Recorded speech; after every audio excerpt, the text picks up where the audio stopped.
Hello students, myself Neha. Welcome back to my channel Bright Classes. Last videos में हमने chapter second ख़त्म किया था पॉलिनोमियल, ठीक है। उसमें मैंने पूरे क्वेश्चंस करवाए हुए हैं आपको। आज इस वीडियो में हम क्या करेंगे, चैप्टर 3 स्टार्ट करेंगे, जिसका नेम है आपका pair of linear equation in two variables, ठीक है। चैप्टर स्टार्ट करने से पहले जिसको भी मेरी वीडियोज़ अच्छी लग रही हैं प्लीज़ चैनल को सब्सक्राइब कर दीजिए और वीडियोज़ को लाइक कर देना। So let's we start now. Chapter 3 जो है हमारा, इसमें हमने देखना है पहले तो इसमें हम करेंगे इंट्रोडक्शन, ठीक है। इंट्रोडक्शन में कि होता क्या क्या, चैप्टर में क्या क्या चीज़ें आएंगी आपको, ठीक है। इसमें आपका सबसे पहला क्या है, pair of linear equation. Last video में मैंने आपको बताया था इक्वेशंस कितने टाइप की होती हैं, 3 या 4 टाइप की होती थी।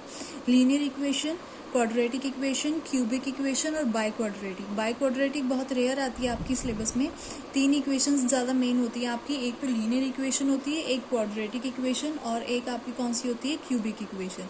लीनियर इक्वेशन जो होती है उसमें मैंने आपको क्या बताया था, जिन वेरिएबल्स की पावर 1 होती है, जैसे कि लीनियर इक्वेशन कौन सी होगी आपकी, x+2। यहाँ पे देखो जो आपकी ये इक्वेशन है इसमें वेरिएबल की पावर कितनी है आपके पास, 1। तो ये जो इक्वेशन है आपकी कौन सी इक्वेशन हो जाएगी, लीनियर इक्वेशन हो जाएगी, ठीक है। और पीछे जो हमने पढ़ा था पॉलिनोमियल सिर्फ एक ही वेरिएबल पे डिपेंड करता था, या तो उसमें x होता था या उसमें क्या होता था आपका y होता था, ठीक है। अब यहाँ पे है जो इसमें कितने वेरिएबल्स की बात की हुई है, 2 वेरिएबल्स की बात की हुई है। लेट्स वी से दैट कि इसमें 2 वेरिएबल कौन कौन से हो सकते हैं, x हो सकता है, y हो सकता है, ठीक है। तो इसके अकॉर्डिंग अब देखो जो इक्वेशंस उठानी है आपने लीनियर इक्वेशन, उनका पेयर उठाना आपने, ठीक है। तो इसके अकॉर्डिंग जो लीनियर इक्वेशन होगी, जैसे मैं मान लेती हूँ x+y = 2। ये एक इक्वेशन बन गई आपकी जिसमें कितने वेरिएबल हैं, 2 वेरिएबल हैं, एक x है और एक y, और 2 आपका क्या है, कांस्टेंट है, ठीक है। ये तो एक है, बट यहाँ पे लीनियर इक्वेशन जो है कितनी की बात की हुई है, पेयर की बात की हुई है, ठीक है। तो इसके अकॉर्डिंग एक और मान लेते हैं हम, 2x + y = 3। ये 2 जो इक्वेशंस होगी ये आपके चैप्टर को डिस्क्राइब करती हैं कि pair of linear equation. Linear equation क्यों है, क्योंकि दोनों वेरिएबल्स की जो पावर है वो कितनी दी हुई है, उन्होंने 1 दी हुई है, ठीक है। और पेयर उठाना था, पेयर ले लिया हमने, और कितने वेरिएबल चाहिए इसमें, हमें 2 वेरिएबल चाहिए, ठीक है। तो 2 वेरिएबल है, ठीक है। दोनों की पावर कितनी है, डिग्री कितनी दी हुई है, 1, और इक्वेशन का पेयर उठाना था, तो इसके अकॉर्डिंग ये आपका क्या आ गया, पेयर आ गया, ठीक है। अब इस चैप्टर में आपका क्या आएगा, कुछ लाइंस दी होंगी, आपको फाइंड आउट करना होगा कि वो लाइंस इंटरसेक्टिंग लाइन है, पैरेलल लाइन है, कोइंसिडेंट लाइंस है, ठीक है। इससे पहले आपको पता होना चाहिए कि जो इंटरसेक्टिंग लाइंस है ये होती कौन सी है आपकी, पैरेलल लाइन, कोइंसिडेंट लाइंस, ये सारी लाइंस होती कौन सी है। जैसे फर्स्ट मान लेते हैं हम, सबसे पहले भी लेती हूँ मैं इंटरसेक्टिंग लाइंस। ये तो नाम से डिफाइन हो रही है कि इंटरसेक्ट होती हैं जो लाइंस, उसको हम क्या बोलते हैं, इंटरसेक्टिंग। इसको अगर हम ये देखिए, इंटरसेक्ट मतलब कि कोई भी 2 लाइंस हैं, जैसे ये एक लाइन होगी और एक ये वाली लाइन हो गई, ये क्या कर रही है, एक दूसरे को इंटरसेक्ट कर रही है किसी एक पॉइंट के ऊपर। इंटरसेक्टिंग लाइंस जो होती है हमेशा एक ही पॉइंट के ऊपर कट करती है, एक से ज़्यादा पॉइंट के ऊपर नहीं कट करती, क्योंकि ये स्ट्रेट लाइंस होती हैं, ये हमेशा एक कॉमन पॉइंट पे ही कट करती हैं। तो ये जो लाइन सिर्फ एक पॉइंट पे कट करती हैं, उन लाइन्स को हम क्या बोलते हैं, इंटरसेक्टिंग लाइन्स बोलते हैं, ठीक है। Now second line, parallel lines. ये तो आप छोटी क्लासेस से ही पढ़ते आ रहे हो। पैरेलल लाइंस कौन सी होती हैं आपकी, जो क्या होती है, एक लाइन दूसरी लाइन के बिल्कुल पैरेलल चलती है। यानी कि ये पैरेलल कैसे हो सकती है, क्योंकि जो इनका डिफरेंस होता है, डिस्टेंस होता है, वो हमेशा लास्ट तक क्या रहता है, सेम होता है। ये देखो यहाँ पे ये क्या हो रही है, एक्सपैंड हो रही है, ऐसे करके एक्सपैंड हो रही है। इनके आगे फ्यूचर में मीट करने के चांसेस बिल्कुल 0 हैं, ठीक है। और ये जो है ये क्या है आपकी पैरेलल लाइंस है, कभी आगे मीट होंगी ना, कोई कॉमन पॉइंट होगा जिसके ऊपर ये जाके मीट होंगी। और इनका डिस्टेंस जो होगा, मान लो मैं अगर यहाँ पे देखूंगा 2 सेंटीमीटर है, तो यहाँ पे भी कितना होगा, 2 सेंटीमीटर। ये जो डिस्टेंस होगा हर जगह सेम होगा, ठीक है। तो इसीलिए हम इसको क्या बोल देते हैं, पैरेलल लाइंस बोल देते हैं, ठीक है। जिनके बीच का जो डिस्टेंस होता है वो हमेशा क्या होता है, इक्वल होता है, ठीक है। थर्ड लाइन कौन सी हो गई आपकी, कोइंसिडेंट लाइन। कोइंसिडेंट लाइंस, ये लाइंस आपकी कौन सी होती हैं, जैसे एक लाइन है, इस लाइन के कॉमन पॉइंट मान लो, जैसे लेट्स वी से दैट 2, 3, ये आपका क्या हो गया, एक पॉइंट हो गया, ठीक है। ये लाइन जा रही है, अब दूसरी जो लाइन है वो इसी लाइन के ऊपर लाई करेगी, उस लाइन को हम क्या बोल देते हैं, कोइंसिडेंट लाइन बोल देते हैं, क्योंकि इनके जो पॉइंट होते हैं हर जगह क्या होते हैं, कॉमन होते हैं, ठीक है। जैसे इंटरसेक्टिंग में पढ़ा, एक ही कॉमन पॉइंट होगा, इसमें नंबर ऑफ कॉमन पॉइंट्स हो सकते हैं, जितने मर्जी हो सेम होंगे, इसीलिए इन लाइन्स को हम क्या बोल देते हैं, कोइंसिडेंट लाइन्स बोल देते हैं, ठीक है बच्चे। ये तो थी आपकी जनरल इन्फॉर्मेशन की इंटरसेक्टिंग लाइन कौन सी होती है, पैरेलल कौन सी होती है, कोइंसिडेंट लाइंस कौन सी होती हैं। अब आपका जो सिलेबस है, सिलेबस में आपको सिर्फ 2 इक्वेशंस दे देंगे, जैसे आपको ये वाली 2 इक्वेशंस दे दी, ठीक है। हम कोई और एग्जांपल ले लेते हैं, जैसे 2x + y = 3, 2x + 3y = 3, ठीक है। ये इक्वेशन ले लेते हैं। हमें क्या करना है, इन दोनों इक्वेशंस को देख के बताना है कि ये वाली इक्वेशन जो है ये कौन सी, ये जो लाइंस है कौन सी लाइंस होंगी, इंटरसेक्टिंग होंगी, पैरेलल होंगी या फिर कोइंसिडेंट होंगी ये लाइंस, ठीक है। तो हम कैसे फाइंड आउट कर सकते हैं, तो आपके चैप्टर में इसमें आपको फॉर्मूला बताया हुआ है। इसमें क्या करना है, इसमें कंडीशंस होती हैं। पहले तो आपको जनरल इक्वेशन पता होनी चाहिए कि कौन सी होती है। जैसे हमने लास्ट क्लास में लीनियर पॉलिनोमियल वाले चैप्टर में पढ़ा था कि आपकी क्या होती थी, 1 वेरिएबल वाला पॉलिनोमियल ax² bx + c = 0, ये क्वाड्रेटिक था। बट जो लीनियर होगा आपका, लीनियर इक्वेशन में क्या होगा, ax + by + c = 0, ये आपका लीनियर था। और ये कौन सा था आपका, क्वाड्रेटिक, ठीक है।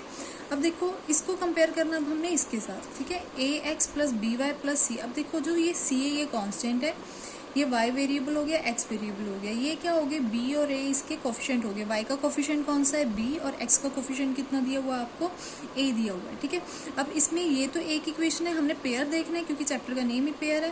तो एक इक्वेशन अगर ये मान लेते हैं a1 b1 c1, और इसके अकॉर्डिंग दूसरी इक्वेशन क्या हो जाएगी, a2 + b2 + c2 = 0। तो ये आपका क्या हो गया, लीनियर पेयर हो गया, ठीक है। जो ये लीनियर पेयर है उसकी जनरल इक्वेशन होगी आपकी ये, ठीक है। अब क्या देखना फॉर्मूला क्या होता है, इसमें क्या है, a1/a2 does not equal to b1/b2, ठीक है। अब ये देखो, जब a1 और a2 होगा इसकी रेशियो निकालोगे और b1 और b2 की रेशियो निकालोगे, अगर वो एक दूसरे के इक्वल नहीं आई, दैट मीन ये जो लाइन होगी आपकी कौन सी लाइन होगी, इंटरसेक्टिंग लाइन होगी।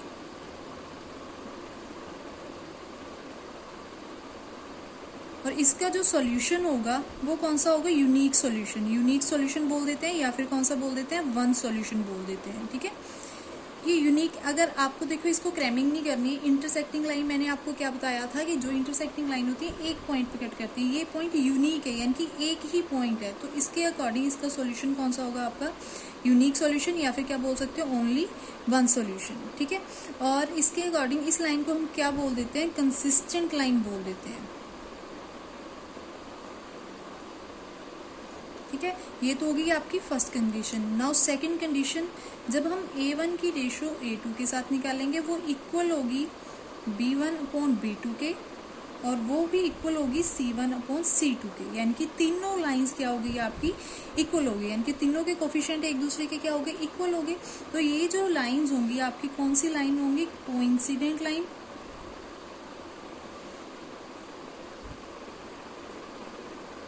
इसका सॉल्यूशन क्या होगा, इनफाइनाइटली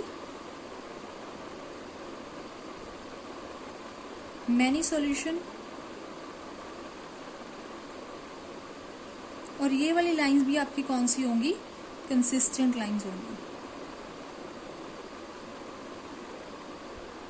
इसको भी आपने क्रैमिंग नहीं करनी है, देखो सारी चीजें इक्वल हैं। इसमें देखो इक्वल कौन सा था, ये वाला, इसके सारे पॉइंट क्या थे, इक्वल थे। जो पहली लाइन के पॉइंट थे वही दूसरी लाइन के पॉइंट थे, ठीक है। तो ये कौन सी होगी आपकी, कंसिस्टेंट लाइन होगी, ठीक है। इनफाइनाइटली मैनी सॉल्यूशन, और इसको जहां मर्जी तक लाइन को आप एक्सटेंड करते जाओ, हर एक पे आपका सेम ही पॉइंट निकलेंगे दोनों लाइन के, तो जितने मर्जी सॉल्यूशन निकालते जाओ, तो इसके अकॉर्डिंग इसका सॉल्यूशन क्या होगा आपका, इनफाइनाइटली मैनी सॉल्यूशन, ठीक है। और ये लाइन कौन सी होगी, कंसिस्टेंट लाइन, या फिर क्या बोल देंगे आप इसको, कोइंसिडेंट लाइंस, ठीक है।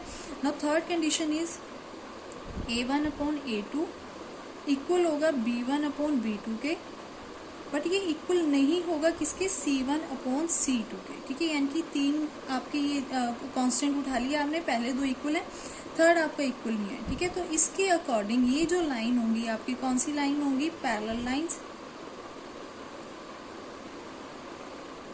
इसका जो सोल्यूशन होगा नो सोल्यूशन। अब देखो नो सोल्यूशन कैसे हुआ है, आप लाइंस को अगर देखोगे यहाँ पे ये कहीं पे जाके आगे मीट हुई, अगर ये कहीं पे जाके मीट नहीं हुई, ये कोई कॉमन पॉइंट नहीं बन रहा है इसका, तो इसका कोई सोल्यूशन नहीं होगा। तो इसके अकॉर्डिंग ये क्या होगी आपकी नो सोल्यूशन। लाइंस क्या होगी आपकी पैरेलल लाइंस होगी, और इन लाइंस को आप क्या बोल देते हो, इनकंसिस्टेंट लाइन बोल देते हो।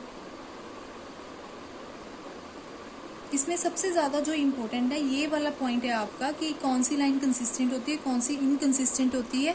ज़्यादातर बोर्ड के एग्जाम में यही चीज़ पूछी जाती है, आपको ये इक्वेशन दे देंगे, पूछ लेंगे आपको ये लाइंस कंसिस्टेंट है या फिर इनकंसिस्टेंट है।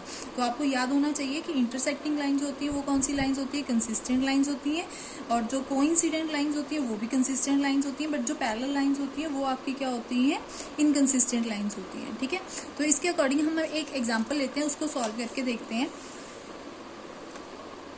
First example 2x plus 3y is equal to 6, 4x plus 6y is equal to 12। सबसे पहले इक्वेशन का पेयर है ये, ठीक है, और दोनों क्या है, लीनियर इक्वेशन है। कैसे कह सकते हो, क्योंकि दोनों जो वेरिएबल है इसकी डिग्री आपको कितनी दी हुई है, 1 दी हुई है, ठीक है, और पेयर उठाया हमने, ठीक है। अब इसके अकॉर्डिंग अगर मैं पूछूं इसको कि ये कौन सी टाइप की लाइंस में आ जाती है वो बताना आपको, ठीक है। इसमें सबसे पहले तो क्या करना है आपने, A1 A2 पता होना चाहिए। पहली लाइन में देखो आपका, अगर इसमें मैं देखूं कंपेयर करूं, A1x plus B1y plus C1 is equal to 0, A2x plus B2y plus C2 is equal to 0। सबसे पहले कंडीशन देखो, जो ये C1 C2 है आपका वो इक्वेशन में लेफ्ट साइड पे है, ठीक है। 0 इक्वल टू में क्या पड़ा है, 0 पड़ा है, बट जो आपका C है यहाँ पे जो C1 है और यहाँ पे ये क्या हो गया आपका B1, ये A1, ये इक्वल टू के राइट साइड पे, बट हमें कहाँ पे चाहिए, ये लेफ्ट साइड पे चाहिए, ठीक है। और सबसे ज़्यादा बच्चे गलती यही पे करते हैं कि A1 upon A2, B1 upon B2, C1 upon C2 simple ऐसे निकाल देते हैं, बट ये चीज़ का ध्यान रखना है कि ये जो आपका C1 C2 है कहाँ पे है, इक्वल टू के लेफ्ट साइड में, ठीक है। पहले तो इसको हम इक्वेशन को सही करते हैं, 2x plus 3y minus 6 is equal to 0, क्योंकि यहाँ पे प्लस था, इक्वल टू के उधर जाएगा तो साइन चेंज करेगा वो। 4x plus 6y minus 12 is equal to 0, ठीक है। ये इसने भी अपना साइन चेंज किया क्योंकि यहाँ पे प्लस है, उधर जाके क्या हो गया, माइनस हो गया। अब यहाँ पे पहले इक्वेशन में अगर हम देखें, A1 कितना हो गया आपका 2, B1 इज इक्वल टू 3 और C1 कितना हो गया आपका -6, और जो भी साइन हो गया आपने उसके अकॉर्डिंग वही उठाने हैं, ठीक है। यहाँ पे प्लस है इसलिए ये प्लस के आए हैं, और 6 के आगे माइनस था, दैट्स वाई ये कितने का आया आपका, माइनस का आया, ठीक है। यहाँ पे अगर देखोगे आप A2 कितना है 4, B2 कितना है 6 और C1 कितना आपका -12, ठीक है। अब यहाँ तक तो हो गया आपका A1 A2 B1 B2 C1 C2 आपको मिल चुका है, ठीक है। अभी आपको जो मैंने आपको कंडीशंस दिखाई हैं यहाँ पे करवाई हैं कि ये पता करना आपने कौन सी टाइप की लाइन में आ जाता है, A1 upon A2 B1 upon B2। अब इसकी रेशो फाइंड आउट करनी है आपने, ठीक है। तो सबसे पहले A1 अपॉन A2 करोगे अगर आप, A1 upon A2 B1 upon B2 C1 upon C2। अभी मैं इसमें कोई साइन नहीं लगा रही हूँ क्योंकि हमें नहीं पता कि कौन सी चीज़ किसकी इक्वल आ गई, किसकी इक्वल नहीं आएगी वो, ठीक है। पहले A1 कितना आपका 2, A2 कितना आपके पास 4, ठीक है। B1 कितना आपके पास 3, B2 कितना आपके पास 6, C1 कितना आपके पास -6 और C2 कितना आपके पास -12। अब देखो अगर कटिंग हो सकती है तो हमने कटिंग करनी है, ठीक है। 2 1 ज़ा 2, 2 2 ज़ा 4, 3 1 ज़ा 3, 3 2 ज़ा 6, माइनस के साथ माइनस कट हो गया, 6 1 ज़ा 6, 6 2 ज़ा 12, ठीक है। अब यहाँ पे रेशो देखो 1/2 1/2 1/2, यानी कि तीनों रेशोज आपके एक दूसरे के इक्वल आई हैं। दैट मीन ये तीनों एक दूसरे के इक्वल हैं। और मैंने अभी आपको क्या बताया, अगर तीनों एक दूसरे के इक्वल होंगे वो, तो वो कौन सी टाइप की लाइन में आ जाते हैं, वो कोइंसिडेंट लाइंस में आ जाते हैं। और सॉल्यूशन कौन सा हो गया, इनफाइनाइट मैनी सॉल्यूशन। और लाइंस कौन सी हो जाती है, वो कंसिस्टेंट लाइन, ठीक है। तो ये कौन सी लाइंस होगी आपकी, कोइंसिडेंट लाइंस, ठीक है। ऐसे करके आप कोई भी लाइंस को फाइंड आउट कर सकते हो, ठीक है। अगर आपको वीडियो अच्छी लगी हो तो आप प्लीज़ चैनल को सब्सक्राइब कर देना और वीडियो को लाइक कर देना, और इसके जो जितने भी पार्ट आपके बचते हैं वो नेक्स्ट वीडियो में हम स्टार्ट करेंगे।